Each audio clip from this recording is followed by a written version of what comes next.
Сәлем достар, бүгінгі түс шору шығарылымында түсіңізде шаш өру нені білдіреді? Ең алдымен каналыма подписация жасап, видеоға лайк басуды ұмытпаңыздар. Түсіңізде шашыңыз ұқыпты жиналып тұрғанын көру бақытты келешек жайлы хабарлайды. Ал шашты өру нені білдіретінін назарларыңызға ұсынамыз. Түсіңізде шаш өру өміріңізді қалпына келтіру керек екендігін білдіреді. Бұл кезде туыстармен татуласып, отбасымен жұмыстағы ахуалды түзетуге болады.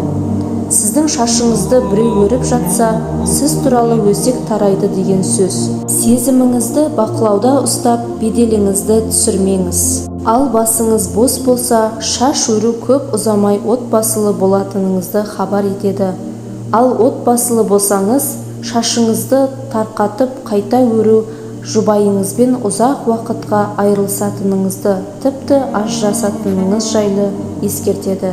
Ал егер біреу шашыңызды тарап, сосын өріп берсе, көп ұзамай саяхатқа аттанып, махаббатыңызды жолықтырасыз. Түсіңізде шашыңыз бағынбай жатса, шынайы өмірде әріптестеріңіз бен жақындарыңыздан сөгіс аласыз. Олар сіздің жауапсыздығыңыздан сынға алады. Ал керісінше шашыңызды өргенде ол бірден әдемі болып жатса, онда қарсыластарыңызды аузыңызға қаратасыз деген сөз.